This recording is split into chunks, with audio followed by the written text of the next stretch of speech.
Hello everyone. So last time we've discovered on how to complete the square. We covered that.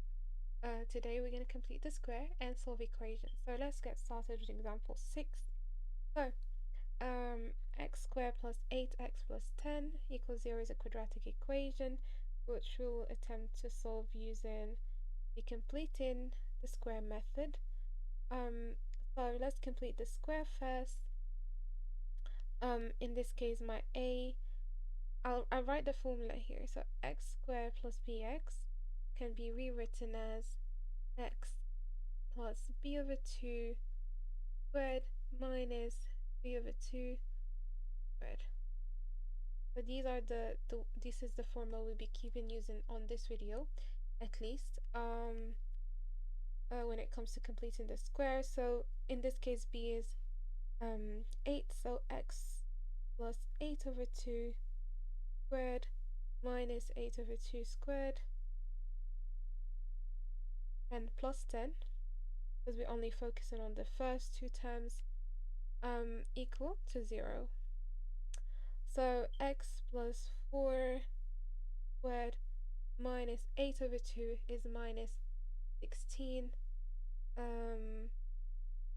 because 8 over 2 is 4, 4 squared is minus 16, plus 10 equals 0. 10 minus 16 is minus 6, equals 0. So when you have such equations, the way to solve it is to keep the full square on one side and the other number on the other side. So I'll move it to the other side and it changes its sign as we do so. Because the next step what we'll do, so x plus 4 is equal, so if we were to, if we go from this step to the other one, that means we square rooted 6, okay? But also a viable solution is minus square root of 6. Why? Because if I minus square root of 6, it will still go back to 6. And square root of 6, it goes to 6. So it only makes sense that we say plus or minus square root of 6. And we'll be doing this over and over in all of the remaining examples. So, so basically, it's as if I square rooted both sides. I'm also considering the possibility where it's minus, because even if you square it, it will still give you a positive number like 6. So here, moving 4 to the other side, it's going to be minus 4 plus or minus square root of 6. So the solutions are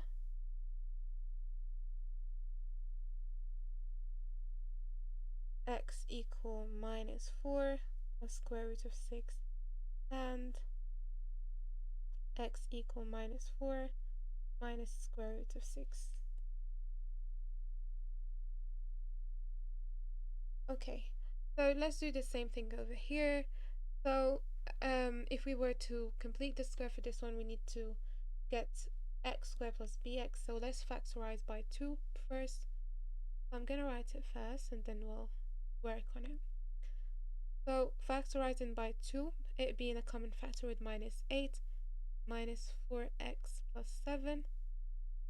And now we get to the work where b is minus 4. So I'll open a big bracket, x minus 4 over 2 square minus b, which is minus 4 over 2 squared. And I'll close my big bracket. I won't forget my 7. You know, a lot of students, like, as they go down the step, they drop terms, which, you know, silly mistakes. You need those marks in the exam. So be careful as you go through every step.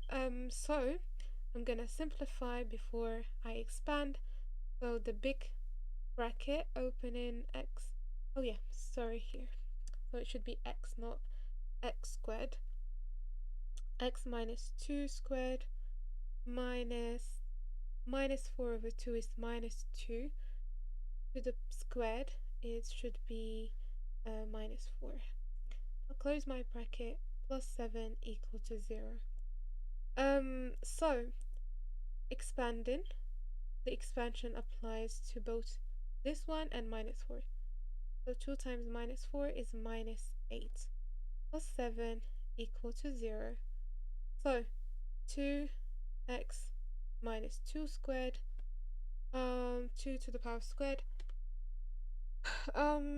minus 8 plus 7 is minus 1 equals 0.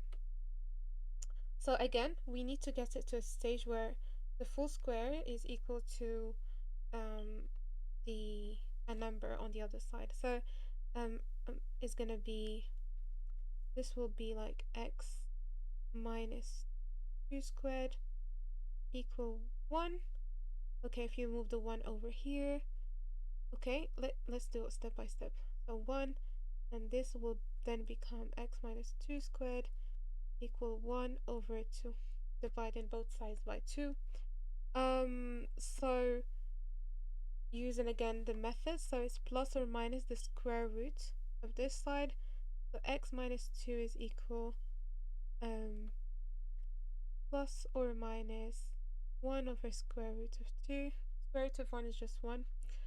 So x is equal to 2 plus or minus square root of 1 over 2. So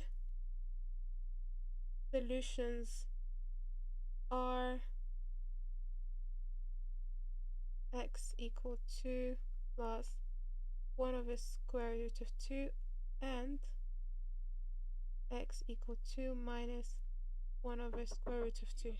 Okay, let's get on to 2 more examples from the exercise set, which may be a bit challenging. I wouldn't say so, but yeah, let's see. X squared minus 14x plus 1 is equal to something in this form, so we need to rewrite it in such a form by finding the values of p and q in part A. So let's complete this square then. So x squared minus 14x plus 1 is equal to x minus 7, which is minus 14. Let me write it in steps. Minus 14 over 2 squared plus 1. Indeed, this is x minus 7 squared. 7 minus 7 to the power of 2 is 49. So minus 49 plus 1, which is x minus 7 minus 48. So, equating these to whatever we've got. So p is equal to minus 7 and q is equal to minus 48, right? So we're being asked that using our answer to part A, or otherwise we have to show that the solutions to the equation, which is the same as the one they gave us, can be written in such a form where r and s are constant to be found. So using part A, what we've done in part A so far, we completed the square. So we're going to use the completed form to solve the equation. So x squared minus 14x plus 1 equals 0. From A, we can say that this is equal to x minus 7 squared equivalently, right? Equals 0. I said whenever we want to do the solving, we keep this on its own, the square on its own. So it's equal to 48, and then x minus 7 plus or minus square root of 48, okay? Simplifying this one, so 48 is 16 times 3, that is 4 square root of 3. So x minus 7 is equal to 4 square root of 3, okay? So x equal 7, because we're looking for x, so we'll isolate the x. Oh, again, here is plus or minus 4 square root of 3. 7 goes to the other side, it becomes positive, and 4.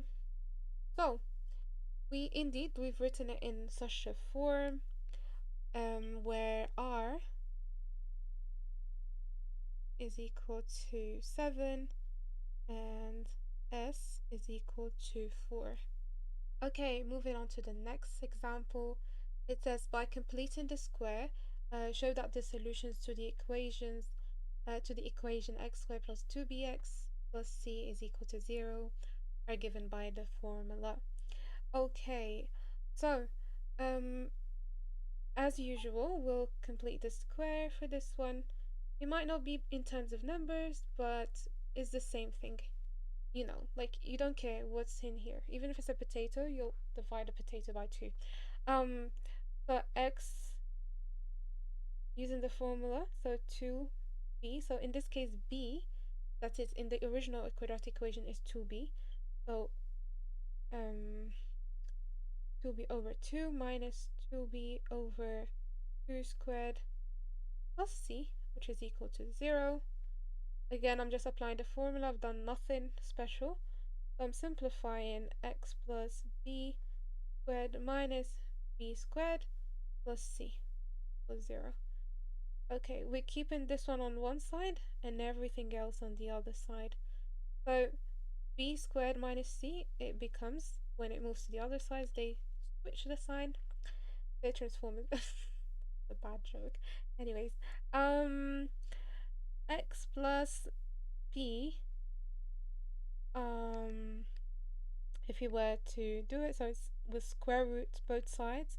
And this one is plus or minus b squared minus c. Okay, so x, to isolate it, I'm moving the b to the other side and it changes the sign. Minus b plus b squared minus c.